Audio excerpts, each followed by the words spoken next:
നമസ്കാരം. ഞാനിന്നൊരു ക്രീം ചീസിൻ്റെ റെസിപ്പിയുമായാണ് വന്നിരിക്കുന്നത്. നമുക്ക് വളരെ ചിലവ് കുറഞ്ഞ രീതിയിൽ വളരെ പെട്ടെന്ന് തന്നെ ഇത് ചെയ്തെടുക്കാനായിട്ട് സാധിക്കും. അതിനായിട്ട് നമുക്ക് 2 പാക്കറ്റ് പാലിൻ്റെ ആവശ്യം മാത്രമേ ഉള്ളൂ. ഞാൻ 1/2 ലിറ്ററിൻ്റെ 2 പാക്കറ്റ് പാലാണ് ഇവിടെ എടുത്തു വെച്ചിരിക്കുന്നത്. അതിനായിട്ട് നമുക്കതിന് ഇന്ന പാല് വേണമെന്നൊന്നുമില്ല. ഞാനിപ്പോൾ മിൽമയുടെ പാലാണ് എടുത്തിരിക്കുന്നത്. ഇനി ഫാറ്റ് കൂടിയ പാൽ വേണമെങ്കിൽ അങ്ങനെ എടുക്കാം, ഏത് പാല് വേണമെങ്കിൽ എടുക്കാം, അതൊന്നും പ്രശ്നമല്ല. നമുക്ക് ഈ പാല് പൊട്ടിച്ചിട്ട് ഒരു പാത്രത്തിലേക്ക് ഒഴിക്കണം. അതിന് ശേഷം നമുക്കിതൊന്ന് ചൂടാക്കി എടുക്കണം. അപ്പോൾ അതിനായിട്ട് ഞാനൊരു പാത്രത്തിലേക്ക് പൊട്ടിച്ചൊഴിച്ചിട്ടുണ്ട്. ഇനി നമുക്കിതൊന്ന് അടുപ്പിൽ വെച്ചിട്ട് ചൂടാക്കി എടുക്കാം. അത് തിളയ്ക്കേണ്ട ആവശ്യമില്ല, ജസ്റ്റ് ഒന്ന് ചൂടായി മതി. നമ്മൾ കൈയൊക്കെ ഇടുമ്പോൾ ഒന്ന് നമുക്ക് അറിയാലോ ഒന്ന് ചൂടായിട്ടുണ്ടെന്ന്. അങ്ങനെയുള്ളൊരു ഇതാണ് നമുക്ക് വേണ്ടത്, അല്ലാണ്ട് ഒത്തിരി തിളയ്ക്കേണ്ട ആവശ്യമില്ല. അങ്ങനെ ചൂടായ സമയത്ത് നമുക്കിതിലേക്ക് നാരങ്ങ, അതായത് ചെറുനാരങ്ങ ഉണ്ടല്ലോ, അത് പിഴിഞ്ഞ് അരിച്ച്, അതിൻ്റെ കുരുവൊന്നും പാടില്ല, അരിച്ചിട്ട് അതിലേക്ക് ആഡ് ചെയ്തിട്ട് മിക്സ് ചെയ്ത് കൊടുക്കേണ്ടതുണ്ട്. നല്ല ഫ്രഷ് ചെറുനാരങ്ങ വേണം നമ്മൾ എടുക്കാനായിട്ട്. ഇത്തിരി വാടിയതൊക്കെ ആണെന്നുണ്ടെങ്കിൽ അത് ഒരു കനപ്പ് രസം എടുക്കും. അപ്പോൾ ഈ ക്രീം ചീസിന് ഒരു ചെറിയൊരു കനപ്പ് രസം വരും, അപ്പോൾ ടേസ്റ്റ് ഉണ്ടാവില്ല. അപ്പോൾ അതുകൊണ്ട് അതൊന്ന് ശ്രദ്ധിക്കുക. നല്ല ഫ്രഷ് ചെറുനാരങ്ങയുടെ നീരെടുക്കാനായിട്ട് ശ്രമിക്കണം. പിന്നെ നമുക്ക് അത് കൂടാതെ ഇതിലേക്ക് സ്വല്പം വിനാഗിരി കൂടി ചേർക്കണം. അപ്പോൾ നമുക്കത് എങ്ങനെയാണ് ചെയ്യണമെന്ന് നോക്കാം. ഇപ്പോൾ നമുക്ക് ആദ്യം ഇതിലേക്ക് 1 ടേബിൾ സ്പൂണ് ചെറുനാരങ്ങ നീര് ആഡ് ചെയ്തിട്ട് നന്നായിട്ട് മിക്സ് ചെയ്ത് കൊടുക്കാം. ഈ സമയത്ത് നമ്മൾ മീഡിയം ഫ്ലെയിമിൽ വേണം ഇടാനായിട്ട്. അപ്പോൾ അത് ഒഴിച്ച് നന്നായിട്ട് ഇളക്കും. ഒരു പ്രാവശ്യം തന്നെ ഒന്നിച്ച് ഒഴിക്കാണ്ട് ആദ്യം തന്നെ നമ്മൾ 1 ടേബിൾ സ്പൂൺ ഒഴിക്കുക. അതിന് ശേഷം മാത്രമാണ് നമ്മൾ 1/2 ടേബിൾ സ്പൂൺ കൂടെ ഒഴിക്കാൻ പാടുള്ളൂ. അപ്പോൾ നമ്മൾ 1 ടേബിൾ സ്പൂൺ ഒഴിച്ചിട്ട് നന്നായിട്ട് മിക്സ് ചെയ്യുക. അപ്പോൾ മിക്സ് ചെയ്യുന്ന സമയത്ത് ചെറുതായിട്ട് അത് പിരിഞ്ഞ് വരണ പോലെ തോന്നും. അപ്പോൾ അന്നേരം നമ്മൾ ഒരു 1/2 ടേബിൾ സ്പൂൺ കൂടെ ഇതിലേക്ക് ഒഴിച്ച് നന്നായി മിക്സ് ചെയ്ത് കഴിഞ്ഞാൽ അത് പിരിഞ്ഞ് നമ്മൾ പനീറൊക്കെ ഉണ്ടാക്കില്ലേ, അതുപോലെയാണ് ഇത് ചെയ്യേണ്ടത്. അപ്പോൾ അങ്ങനെ കുറച്ച് നേരം ഇങ്ങനെ ഇളക്കി കഴിഞ്ഞാൽ കണ്ടു ഇതുപോലെ പിരിഞ്ഞ് കിട്ടും. അപ്പോൾ വെള്ളം വേറെ, ഈ പാലിൻ്റെ ഇത് വേറെ ആയിട്ട് രണ്ടായിട്ട് കിടക്കും. അപ്പോൾ അത് നന്നായിട്ട് ഒരു മഞ്ഞ കളറ് വരണം വെള്ളത്തിന്. അതുവരെയ്ക്കും നമ്മൾ നന്നായിട്ട് ഇത് ഇളക്കിക്കൊണ്ടേയിരിക്കണം. പിന്നെ നമ്മളിത് പിടിച്ച് നോക്കണ സമയത്ത് അത് അധികം സോഫ്റ്റ് ഉണ്ടാവാൻ പാടില്ല. അങ്ങനെ തോന്നുകയാണെന്നുണ്ടെങ്കിൽ നമ്മൾ 1 ടേബിൾ സ്പൂണ് വിനാഗിരി ഇതിലേക്ക് ആഡ് ചെയ്യാം. അതല്ല നിങ്ങൾക്കിത് ഈ സമയത്ത് കറക്റ്റായിട്ട് തോന്നുകയാണ്, ഈ വെള്ളമൊക്കെ നല്ല മഞ്ഞ കളർ വന്നിട്ടുണ്ട്, ഇത് കറക്റ്റായിട്ട് വേർതിരിഞ്ഞിട്ട് എല്ലാം കെടുക്കുന്നുണ്ടെങ്കിൽ ഈ 1.5 ടേബിൾ സ്പൂണ് ചെറുനാരങ്ങ നീര് മതിയാവും. അതല്ലാന്നുണ്ടെങ്കിൽ 1 ടേബിൾ സ്പൂൺ കൂടെ വിനാഗിരി കൂടെ ആഡ് ചെയ്തിട്ട് നന്നായി മിക്സ് ചെയ്താൽ അത് കറക്റ്റായിട്ട് കിട്ടും. ഞാനിതിലേക്ക് 1 ടേബിൾ സ്പൂൺ കൂടെ വിനാഗിരി ചേർത്തിട്ട് മിക്സ് ചെയ്യുന്നുണ്ട്. 1.5 ടേബിൾ സ്പൂണിന് കൂടുതൽ ചെറുനാരങ്ങ നീര് ചേർത്താൽ തീർച്ചയായിട്ടും പനിക്കും.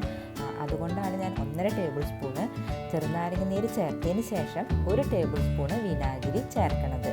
അപ്പോൾ നമ്മളിതിലാകെ മൊത്തത്തിൽ 2.5 ടേബിൾ സ്പൂണാണ് ചേർത്തിരിക്കുന്നത്. ഇനി നമുക്ക് ഫുൾ ഫ്ലെയിമിലിട്ടിട്ട് ഒന്ന് നന്നായിട്ട് കത്തിച്ച് ഇളക്കി മിക്സ് ചെയ്യാം. അപ്പോൾ അത് നന്നായിട്ട് തിളച്ച് പൊന്തണ നേരത്ത് നമുക്കിത് ഓഫ് ചെയ്യാം. അതിനുശേഷം ഇത് ഇറക്കി വെച്ചിട്ട് നമുക്ക് ചൂടാറുമ്പോൾ അരിച്ചെടുക്കാവുന്നതാണ്.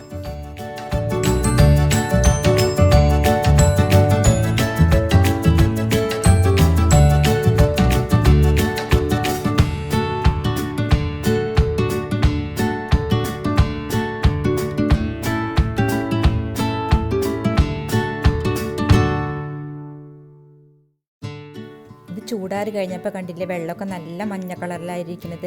ഇങ്ങനെ ആവണം നമ്മളുടെ ഇത്, എങ്കിലാണ് ഇത് കറക്റ്റായിട്ട് റെഡി ആവുള്ളൂ. നമുക്കിനി ഒരു അരിപ്പ് വെച്ച് അതിലേക്ക് അരിച്ചെടുക്കാം. അരിച്ചിട്ട് ഒത്തിരി അതിൻ്റെ വെള്ളമൊന്നും അമർത്തി കളയേണ്ട ആവശ്യമില്ല. നമ്മൾ പനീറൊക്കെ ഉണ്ടാക്കുന്ന സമയത്ത് ഒരു തുണിയിലൊക്കെ ഇട്ടിട്ട് നന്നായിട്ട് അമർത്തി വെള്ളം കളഞ്ഞിട്ടാണ് ആക്കാറ്. ഇതിൽ കുറച്ച് വെള്ളത്തിൻ്റെ ആവശ്യമുണ്ട്. നമ്മളിത് സ്വല്പം നേരം ഫ്രിഡ്ജിൽ വയ്ക്കും. സ്വല്പം നേരം എന്ന് പറഞ്ഞാൽ 1 മണിക്കൂറോളം നമ്മൾ ഫ്രിഡ്ജിൽ വെക്കാം. ഇപ്പോൾ ഫ്രീസറിലായാലും കുഴപ്പമില്ല, ഫ്രീസറിലാണെങ്കിൽ ഒരു 10 മിനിറ്റ് നമുക്ക് വെച്ചാൽ മതി. ഇത് പെട്ടെന്ന് തയ്യാറാക്കാം. അതിലേക്കാൾ നല്ലത് നമുക്ക് ഫ്രിഡ്ജിൽ 1 മണിക്കൂർ വെച്ചതിന് ശേഷം നമുക്ക് ഇത് മിക്സിയുടെ ചെറിയ ജാറിലിട്ടിട്ട് നന്നായിട്ട് അടിച്ചെടുക്കാം. അപ്പോൾ നല്ല അടിപൊളി നമുക്ക് ക്രീം ചീസ് കിട്ടും. അപ്പോൾ നമുക്കത് ഒരു പാത്രത്തിലേക്ക് മാറ്റിയതിന് ശേഷം ഞാനിപ്പോൾ 1 മണിക്കൂർ ഫ്രിഡ്ജിൽ വെക്കുകയാണ്.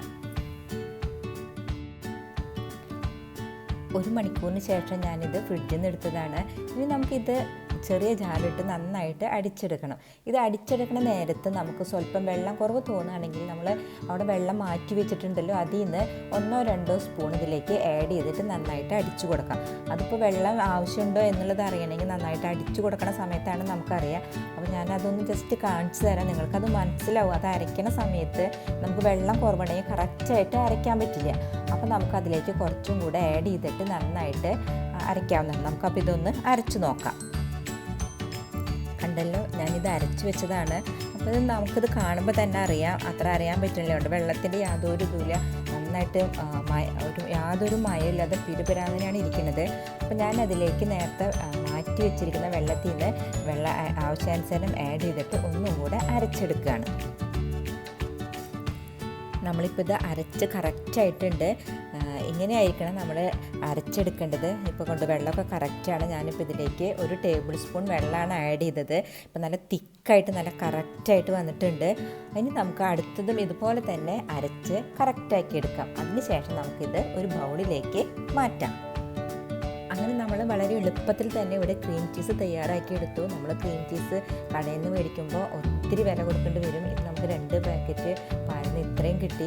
അത് വളരെ എളുപ്പമാണ്, വളരെ ടേസ്റ്റിയാണ്, അതുപോലെ തന്നെ ഹെൽത്തിയാണ്. നമുക്ക് കുട്ടികൾക്കൊക്കെ കൊടുക്കാൻ നല്ലതാണ് ഇത്. അതുപോലെ നമ്മൾ കേക്കൊക്കെ ഡെക്കറേറ്റ് ചെയ്യുമ്പോൾ ഇത് ഉപയോഗിക്കാനായിട്ട് സാധിക്കും. അപ്പോൾ ഇത് എല്ലാവരും ഒന്ന് ട്രൈ ചെയ്ത് നോക്കണം, എല്ലാവർക്കും ഇഷ്ടപ്പെടും. സബ്സ്ക്രൈബ് ചെയ്യാത്തവർ ദയവായി സബ്സ്ക്രൈബ് ചെയ്യണം, ലൈക്ക് ചെയ്യണം, ഷെയർ ചെയ്യണം. നിങ്ങൾക്ക് ഇതുമായി ബന്ധപ്പെട്ട എല്ലാ അഭിപ്രായങ്ങൾക്കും നിർദ്ദേശങ്ങൾക്കും താഴെ കമൻറ്റ് ചെയ്യാവുന്നതാണ്. അല്ലെങ്കിൽ മെയിൽ ഐ ഡിയിലേക്ക് മെയിൽ ചെയ്താലും മതി.